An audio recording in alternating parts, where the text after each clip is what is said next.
ഹരി ഓം നാരായണ. സർവം ശ്രീകൃഷ്ണാർപ്പണമസ്തു. സൗന്ദര്യലഹരീ കർത്രേ സർവമംഗളദായിനേ ശങ്കരാചാര്യവർയായ യതിരാജായ തേ നമഃ. ഹരിശ്രീ ഗണപതയേ നമഃ. ശ്രീ മഹാദേവായ നമഃ. ശ്രീ മഹാദേവ്യൈ നമഃ. ശ്രീ ഗുരുവായൂരപ്പ ശരണം. ശ്ലോകം 49.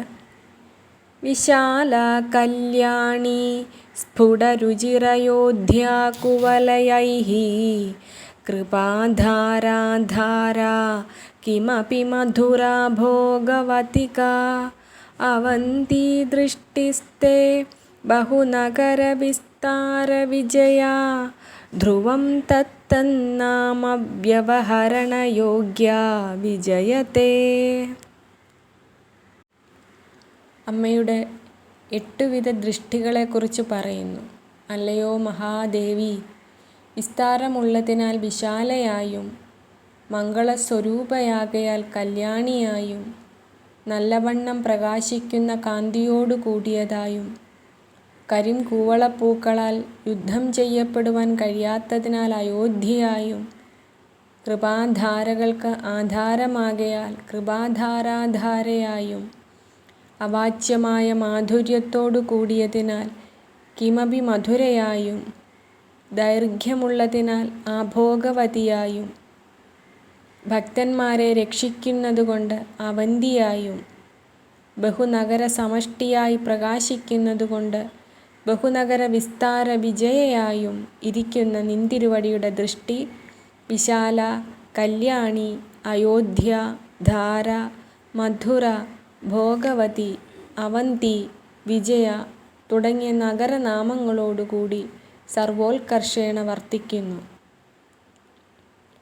ശ്രീ മഹാദേവിയുടെ ഈ 8 വിധ ദൃഷ്ടികൾ സകലവിധ ഭയങ്ങളെയും ഇല്ലാതെയാക്കുന്നതാകുന്നു. നിന്തിരുവടി ഏത് സ്ഥലത്തിരുന്ന് വിശാല ദൃഷ്ടിയാൽ ജനസംക്ഷോഭത്തെ ചെയ്തുവോ ആ സ്ഥലത്തെ വിശാല നഗരമെന്നും, ഏത് സ്ഥലത്തിരുന്ന് മംഗളകരമായ ദൃഷ്ടിയാൽ ജനാകർഷണത്തെ പരിപാലനം ചെയ്തുവോ ആ സ്ഥലം കല്യാണി നഗരമെന്നും, എവിടെയിരുന്നാണോ അയോധ്യാദൃഷ്ടി കൊണ്ട്, അതായത് അമ്മയുടെ കരിങ്കൂവളപ്പൂവ് പോലെയുള്ള നേത്രങ്ങൾ കൊണ്ട് ശത്രുധനങ്ങളെ ഇല്ലാതെയാക്കുന്നത് ആ സ്ഥലത്തെ അയോധ്യാനഗരമെന്നും, എവിടെയിരുന്നാണോ ധാരാദൃഷ്ടി കൊണ്ട് ശത്രുജനോന്മാദത്തെ ചെയ്ത് കൃപാധാരയ്ക്ക് പാത്രീകരിച്ചത് അവിടെ ധാരാനഗരമെന്നും, എവിടെയിരുന്നാണോ മധുരാദൃഷ്ടി കൊണ്ട് ശത്രുജന മനോവശ്യത്തെ ചെയ്തുവോ അത് മധുരാനഗരമെന്നും, ഭോഗവതി ദൃഷ്ടിയാൽ ഉച്ചാടനം ചെയ്ത സ്ഥലത്തെ ഭോഗവതി നഗരമെന്നും, അവന്തി ദൃഷ്ടിയാൽ ശത്രുവിദ്വേഷണം ചെയ്ത് ഭക്തന്മാരെ രക്ഷിച്ചത് എവിടെയാണോ ആ സ്ഥലം അവന്തി നഗരമെന്നും, വിജയാദൃഷ്ടിയാൽ ശത്രുമാരണം ചെയ്ത സ്ഥലത്തെ വിജയനഗരമെന്നും പറയുന്നു. ഇങ്ങനെ 8 നഗരങ്ങളെ പ്രതിഷ്ഠിക്കുകയും ഈ 8 ഗുണങ്ങൾ അമ്മയുടെ നിന്തിരുവടിയുടെ ദൃഷ്ടികൾക്ക് ചേർന്നിരുന്നതിനാലും വിശാല, കല്യാണി, അയോധ്യ, ധാര, മധുര, ഭോഗവതി, അവന്തി, വിജയ എന്നീ 8 പേരുകൾ അന്വർത്ഥങ്ങൾ തന്നെയാകുന്നു ശ്രീദേവിക്ക്.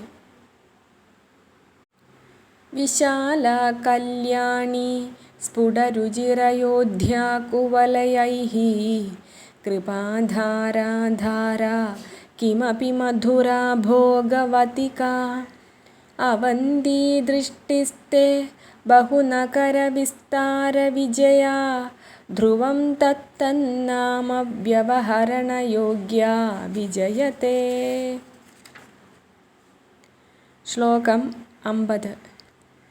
കവീനാം സന്ദർഭസ്തബകമകരന്ദൈകരസികം കടാക്ഷവ്യാക്ഷേപഭ്രമരകളഭൗ കർണയുഗളം അമുഞ്ചന്തൗ ദൃഷ്ട്വാ തവ നവരസാസ്വാദതരളൗ അസൂയാസംസർഗാത്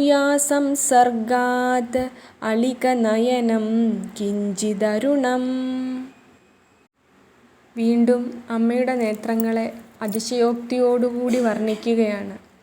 അല്ലയോ മഹാദേവി, മഹാകവികൾ സദാനേരവും നിന്തിരുവടിയെ പാടിപ്പുകഴ്ത്തുകയാണ്.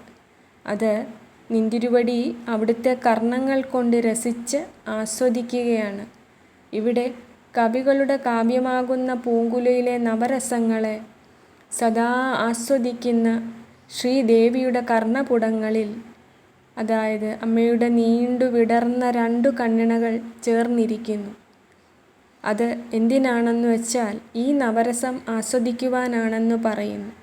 കർണങ്ങളോളം നീളമുണ്ട് അമ്മയുടെ നേത്രങ്ങൾക്ക് എന്ന് സാരം. അവയെ കാവ്യമാകുന്ന പൂന്തേൻ സദാ പാനം ചെയ്യുന്ന 2 വണ്ടുകളോട് ഉപമിക്കുന്നു.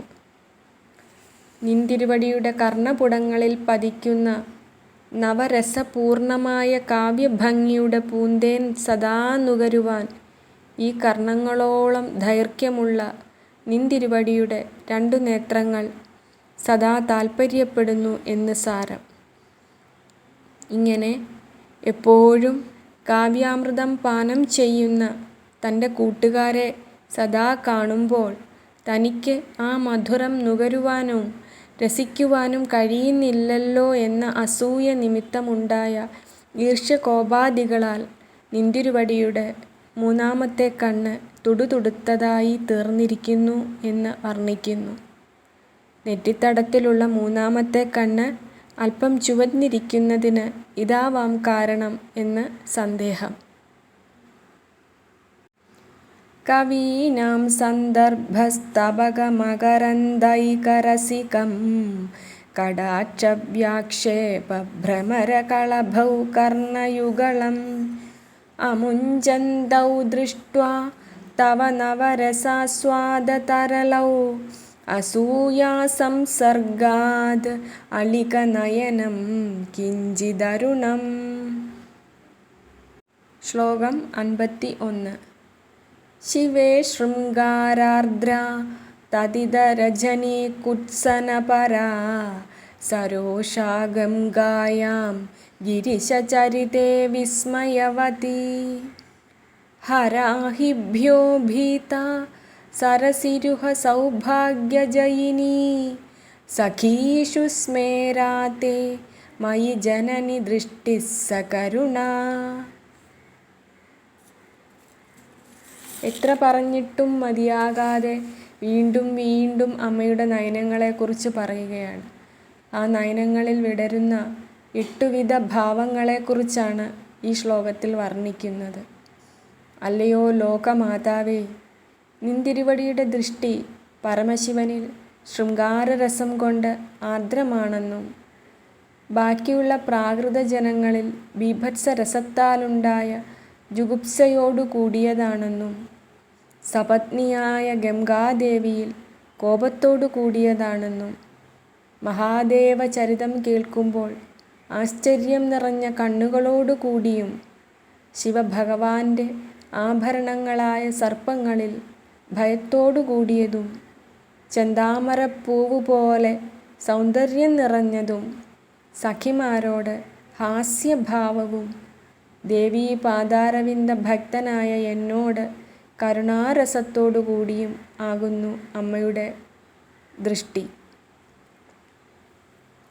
ജഗന്മാതാവിൻ്റെ ദൃഷ്ടി ശൃംഗാര, ബീഭത്സ, രൗദ്ര, അദ്ഭുത, ഭയ, വീര്യ, ഹാസ്യ, കരുണാരൂപങ്ങളായ 8 രസങ്ങളോട് കൂടിയതാണെന്ന് പറയുന്നു.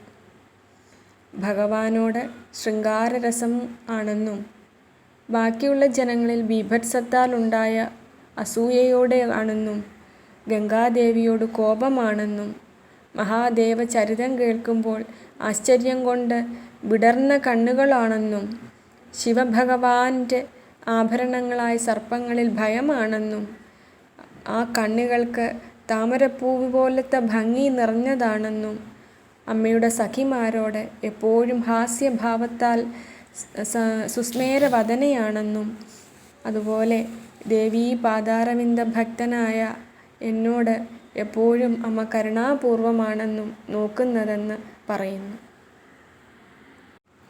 ശിവേ ശൃംഗാരാർദ്ര തദിതരജനേ കുത്സനപരാ സരോഷാ ഗംഗായാം ഗിരിശചരിതേ വിസ്മയവതി ഹരാഹിഭ്യോ ഭീതാ സരസിരുഹ സൗഭാഗ്യജയിനി സഖീഷു സ്മേരാത്തെ മയി ജനനി ദൃഷ്ടിഃ സകരുണാ. ശ്രീ മഹാദേവായ നമഃ. ശ്രീ മഹാദേവ്യൈ നമഃ.